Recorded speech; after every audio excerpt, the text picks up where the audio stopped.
Hey everybody, welcome back to Talking Cardboard, a channel where we do reviews and playthroughs of any game made out of cardboard. On today's video, I'm going through my top 10 favorite games that have been released over the last 2 years in 2023 through 2024. Let's get started.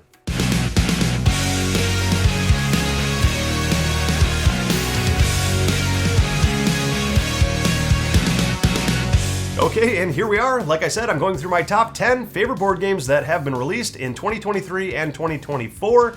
In the future, and sometime in the near future, I'd like to get through a list of my top 10 favorite games released only in 2024, but we are a smaller YouTube review channel, don't get a ton of games sent to us for free from publishers, so all the games you see here on today's list have been either purchased out of pocket from me or one of the other members of Talking Cardboard. So let's get into number 10. All right, and starting off with number 10 on my list, I'm already cheating here. It is actually 2 games, but I don't typically put trading card games or collectible card games on my list of top 10 board games. I just feel like that system, I've kind of outgrown that system a little bit, and I don't play a whole lot of competitive tournaments or anything like that. I'm kind of beyond that scene, but I just felt like these 2 trading card games were worth a mention here as my number 10, and that is both Disney Lorcana and Star Wars Unlimited.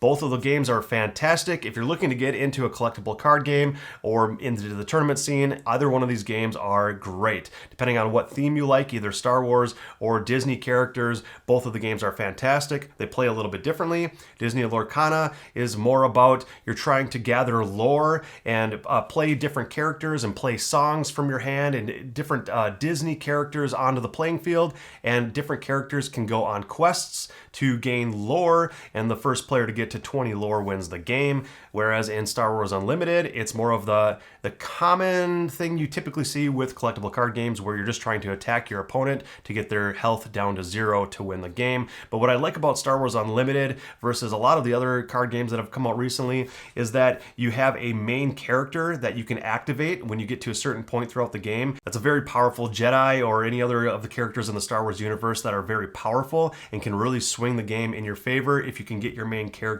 activated in a timely fashion. So that's a really cool twist on the whole system there. So if you're interested in collectible card games where you buy cards, build your deck before playing your opponent or bringing your deck to tournaments to see how your deck will do against other decks out there, then I would highly recommend Disney Lorcana and or Star Wars Unlimited. All right, my number 9 on the list is probably my wackiest game on today's list, and this is Thunder Road Vendetta. Thunder Road Vendetta is just a crazy post-apocalyptic Mad Maxian style game where you are racing down this road, chucking some dice to see if you can activate guns or helicopters to attack your opponents, trying to push people into rocks or off the road to have them blow up. And it's really fun because you either win by getting first across the finish line, or if you are the last person standing. You're given more than one car to race with, so if one of them or 2 of them blow up, you're still in the race essentially. So it's not a quick blow up and you're done type of game, but it's a lot of fun just how chaotic everything is. The dice that you're rolling, like I said, you're attacking or moving with your cars on the road, and you're doing different things with those dice. But also what is really cool about that is that some of the dice can combo these special abilities where you are ramming people like off a ramp, flying over off the road or into rocks to have them blow up, or you're sliding on the road and spinning out and running into people, and it's just very random and chaotic. If you're in for a good laugh and you don't take the game too seriously, this game is a lot of fun where, like I said, you're just throwing those dice out, see what happens, trying to attack your opponents and race down the road as fast as you can. So that is my number 9, Thunder Road Vendetta. All right, my number 8 game is World Wonders. World Wonders is a fantastic tile laying game that I have enjoyed every time I've played it. It's very simple mechanisms wise, but it has a lot of strategy involved in it. You are purchasing tiles to place on your board in various configurations, and there are World Wonders cards that have different requirements of the combination of tiles you need adjacent to one another in order to build that wonder. And if you can configure your tiles just right to gain that World Wonder to your side of the board, you place it on your board and gain a lot of victory points for that. It's really cool because by the end of the game, your board looks completely unique to the other players' boards. because you have all these different world wonders built all over. It looks like a real city, which is really cool. And also a fun twist to this game is that each of the tiles that you are drafting and placing on your board have different colored symbols on those tiles. And each time you place it on your board, you get to go up on that color symbol track on the main board, and you get victory points with that as well. So this is a really fun game where it plays quickly, but it has a lot of strategy in which tiles are you going to buy, which tiles can you afford to buy or try to gain more money to buy more tiles, and which of those tiles in different combinations you can fit strategically on your board to then build those world wonders onto your board for massive victory points. So a lot of little unique things going on with this game, but also simple to learn and play, which is why I really appreciate my number 8, World Wonders.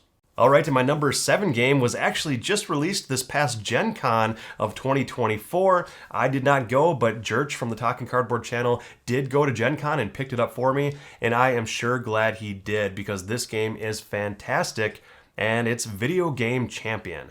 In Video Game Champion, you are taking a tile from the central part of the main table, but where you take the tile from that grid will give you 2 options at 2 different actions you can do. So depending on where you're drafting that tile from, you will only get 2 options at 2 different actions. You don't have all of the options of different actions at your disposal at all times. So it's a very tight game in that sense and very cool. All the tiles have different colored buttons on it, like PlayStation buttons or Xbox buttons that you are using to go out and rent or buy video games. And there are different actions like doing chores as a kid to gain money or to give back your IOUs, or going to grandma's house to get money. And you can get IOUs from your parents to go out and rent a video game because you don't have a lot of money as a kid. But there are other actions on how you can get rid of those IOUs so you don't get negative victory points at the end of the game. So it's really cool and very nostalgic, me being a 90s kid, where all the actions play into being a kid and trying to rent or buy video games, to play the video games and try to beat the video games. So it's very thematic in that sense, but it's all mixed in with these clever tile grabbing mechanisms with those actions, depending on where you grab that tile from. Then, like I said, you are trading in these tiles to then go out and rent different video games and try to play the video games. And if you can play them halfway through, you'll get some points for that. If you can play them all the way through and beat the entire game, you'll get even more points for beating that game. And then for those of you who are old enough to remember the old strategy guides from back in the day, you can draft different strategy guides to help you finish the game easier as well. So it's very, very thematic in everything you're doing, but all centralized around this tile grabbing and action selection mechanism. So that is my number 7, Video Game Champion. All right, and my number 6 game is actually a newer game that just came out from Red Raven Games and designer, illustrator, publisher Ryan Lockett. He does it all, folks. He does it all. But this game is Creature Caravan. You'll kind of sense a theme with this list here. The last couple of years, I've been really enjoying games that are easy to teach, easy to learn, pretty easy to play as well, but have some heavy strategy involved with it. And Creature Caravan definitely has all of that going on in it. In Creature Caravan, you are sending your caravan down this path, either through the mountains or through the plains or through the water tiles, and you've got these different terrains that you're going through. And depending on where you decide to stop and camp at night, those different tiles will give you different actions. But what gets me really excited to play this game every time, and the whole crux of this game and what makes it really sing, is that it is essentially a tableau builder where you're gaining these cards to play in front of you. If you have enough purchasing power or enough money to play the card in front of you, those will give you different actions, different special abilities, different dice worker placement actions. You can actually place your dice that you're rolling onto these cards to activate the cards, and you can really generate these awesome combos with the cards. I should have mentioned a little bit earlier, the main driving mechanism in this game is just rolling 5 dice in front of you, and you get, for example, you can get a free reroll, but you have to reroll all your dice, and depending on what dice values you are stuck with, you then have to decide which actions you're going to do with those dice. You're playing the dice on your main player board to activate different actions. Like I said, you're moving the caravan, you're setting up camp, depending on where you stop on the map. The further you go throughout the map through your caravan, the more victory points you get at the end of the game. You're gaining these coins. Fighting zombies. These zombies can show up on the map that you can fight and take down for victory points as well. Or if you can't take them down, they can swarm your caravan and you can become overwhelmed by them, and you get -1 victory point at the end of the game for every zombie that's left surrounding your caravan. So you you've got those zombies, you've got all the different cards that combo with one another. Different types of cards are looking for other types of cards to pair well with, so then you can combo with those and generate victory points and different actions with those. And it's just one of my most played and the most fun I've ever had with a tableau building game, but all centralized around an easy to play mechanism where you roll dice and do actions with those dice. And it doesn't hurt that the game plays very quickly as well. Can definitely get this game played in about 45 minutes to an hour. Everybody can roll their dice together and program their dice collectively, so then the game goes quicker as well, because it's pretty much a multiplayer solitaire experience where you're all just trying to do your own thing the best you can.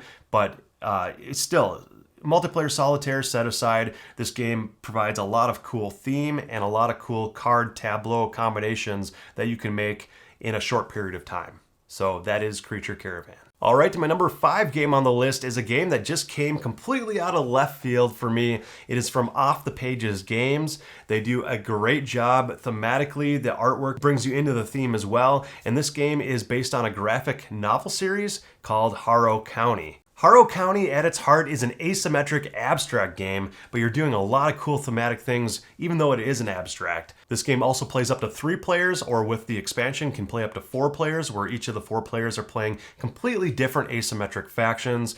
And you are placing these mason jars on an action track to do various actions with your pieces on the board. And it is very abstracted out, where it's almost kind of like chess or checkers, where you're just manipulating the pieces of yours on the board to do different things. Each of the factions have asymmetric win conditions, so you're all trying to do something different to win the game, but you're getting in each other's way. There's like a witch character that you're trying to summon these haints to go out and take down people and put them in your fiery ritual to help summon things. And there's just like all the factions play very uniquely, very interestingly, but the main core mechanism where you're placing those mason jars to do actions are similar enough to where you don't necessarily have to relearn the entire breadth of the rules depending on what faction you're playing. The factions simply just kind of change the rule set a little bit and change your victory condition from the other players. But the main core mechanism where you're placing those mason jars to do actions are very similar. It doesn't matter which faction you're playing. So I really like that balance between easy enough to learn and grasp and handle and teach other players, but also you feel completely different from the other players at the table. So that is Harrow County. All right, and my number 4 game on the list is either the newest or one of the newest games released recently by Leader Games and designer Cole Worley, who designed Root and other games that are highly asymmetric and very combat heavy. This game, though, is Arrakis. The core mechanism in this game is kind of a variant on trick-taking in a way. So there are different suits of cards in this game that allow you to do different things, and depending on if you're leading or following or playing out of suit or that sort of thing, that'll either enhance or devalue the action you can do. You are gathering more spaceships, you are sending them around the map. There are ways to set what the end round victory point goals are for that round. So you can score points by capturing opponents' pieces or destroying opponents' pieces, or you can try to take over the most cities and try to gain those symbols from those cities to have the most of those by the end of the round to gain points. And there's just a bunch of different ways to score those points in each and every round. But I love how that simple twist on trick taking, it just makes this game a whole lot of fun. And you've got these other cards as well that you can gain as these special abilities and crew members that only you have. Those cards actually can be stolen from you, but that's a little bit difficult to do. But if you can keep those cards in front of you, you will gain special abilities that are unique to you, and you can really enhance your gameplay using those special abilities while using the different suits of cards to play your actions. So it is kind of like a war strategy game, back and forth kind of fighting game, but done in a really cool way. So that is Arrakis. All right, and my number 3 game on the list is probably the biggest box 2-player only game that I own. Technically, it plays up to 4 players if you want to play 2v2, but this game really sings and plays best at 1 versus 1. And this is the brand new Dune War for Arrakis. This is kind of sort of the sequel or spiritual successor to War of the Ring, the Lord of the Rings version of this, but this is set in the Dune universe, and it's really, really neat how this game plays out. You have these really cool troops that you're putting on the map and these miniatures of the worms that are in the Dune universe. And you're just going back and forth with your opponent to try to win the game, again, with a very asymmetric win condition. Depending on what side of the fight you are playing on, you will have a different win condition. Whether or not you're playing the Fremen or the House Harkonnen, you will have different ways to win the game in this.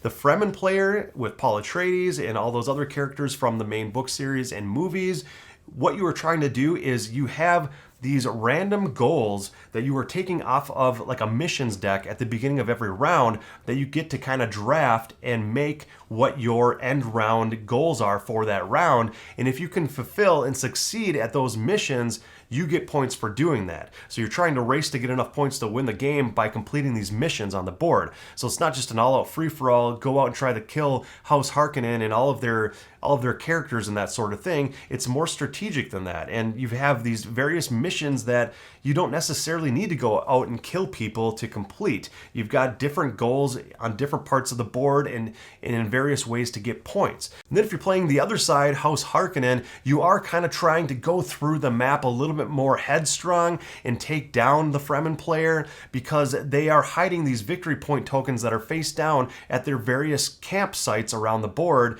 And if you can take over a campsite and flip it over to see what victory point value that reveals, then House Harkonnen gains that many victory points for taking over that site where the Fremen player is stationed at. So it's really cool, again, with asymmetric abilities. You are rolling out dice to place on your main character board, like a couple of the other games I mentioned earlier on the list here, and those dice will dictate what actions you can do. But I love the asymmetry. I love how each character feels so different and plays so differently, and that each side has their own missions or their own ways of getting victory points, and it's not just roll dice to attack each other to see who wins that way. It's not that type of game at all. But that's really what I appreciate most about Dune War for Arrakis. All right, and number 2 on the list has really taken over the board gaming hobby by storm. And I thought I would not really like the game as much as I did. But as you can see here, it's number 2 on my list. Halfway through the first play, I just fell in love with this game. It's another tile placement game, but it's done with these wooden discs that you're placing both height-wise and spreading out on your board. So it's got this 3D element to it, which is really cool as well. And this game is Harmonies. In Harmonies, it's very simple. You are randomly placing groupings of 3 tiles in the middle of the board, and on your turn, you can simply take any one of those 3 groupings of tiles, place them on your player board in different configurations. Like I said, you can either stack them or place them adjacent to one another and kind of spread out. And you can place them pretty much however you want on that player board grid. But then as an option, as the second part of your turn, you can draft an animal card that is in the main display of cards on the table and place that in front of you, and that'll give you different scoring goals depending on how you had placed your tiles on your board. Different animals require different types of tiles, different terrain types, different configurations of the tiles on your board, and you're really trying to math that out and then map out the tiles in specific configurations to not only complete that animal card that you draft in front of you, but also set yourself up to complete other animal cards that you draft throughout the game as well. And the player with the most points by the end of the game is the winner. It's just a really neat spatial recognition puzzle that I do not get sick of with every play. It is unique and different every time I play it. The random tiles that are coming out, the random animal cards that are coming out at different times. It makes for such tactical decision making. You never know what's gonna come out when. You are trying to take those before other players can get to it, depending on how you've configured your board. So Harmonies, a lot of fun. If, the artwork is gorgeous, but if this looks like, which kind of, for me, it looked like kind of a simpler, kind of family weight game, it's definitely a great game for gamers as well. It's not just for family, which it would definitely work for family settings as well, but I think hardcore gamers can really get around the strategy in this game also. So that is Harmonies. All right, and my number 1 game that was released over the last 2 years, if you know me at all, it's going to be a little bit anticlimactic, but it is the new variation on the Dune Imperium game, and that is Dune Imperium Uprising. Wow, oh wow, did this surprise me. I have Dune Imperium, the original base game. I have the Rise of Ix expansion. I have the other new expansion that I don't really play with very often. I already forgot the name of it, but it's got the different science things you can do with the board as well. But I didn't think a game could get any better than base Dune Imperium with the Rise of Ix expansion. and it's still probably my favorite way to play the game, but Uprising, the base game of Dune Imperium Uprising, comes very close to beating out base game Dune Imperium with the Rise of X expansion. It is that good. It really turned the whole game on its head. It plays obviously very similar to Dune Imperium, the original game. You are buying cards to deck build to try to upgrade your deck, so it's definitely got the deck building in it. It's got worker placement, so the different cards you play on your turn will have different symbols that dictate where you can put your workers on the board to do various things. There's still the combat in the game. There's still all of that going on, and the first one up to 10 points wins. So it's definitely a race to try to get those victory points and try to area control and beat out your opponents in the combat section of the board. But it's done with two of my favorite mechanisms. The deck building with the worker placement just is so fantastic in the Dune Imperium series of things, and Uprising just makes things a little bit different. It makes things a little bit more complicated, a little bit more going on. So if you've played the heck out of Dune Imperium with either of its expansions or both expansions, and you just feel like, you know, you've kind of played it to death and you want something a little bit different but still the same, I would definitely pick up Dune Imperium Uprising, because it is such a great game that feels just as fantastic as the original Dune Imperium, but it turns everything on its head and changes it enough to where it feels like a completely new and unique game. Definitely a new take on the game, and that feels completely different than the other version. I really think you could own both versions and have both versions on your shelf and play them depending on which game you feel like playing for that day. I really don't think the games are even similar enough to only own one or the other in your collection. So there you have it. That's my number one, Dune Imperium Uprising. All right, and that does it here for today's video. If you like what you see here on the channel, consider subscribing. It really helps us out a lot. Like the video, leave comments below on some of your favorite games that were released over the last couple years, 2023 into 2024, and what are some of your all-time favorite games as well, because our top 50 favorite board games of all time list is coming here soon to the channel within the next couple months over the winter here, so you will see that here on the channel shortly. But that does it here for now. Thanks again for tuning in. Have a great day, and have fun gaming.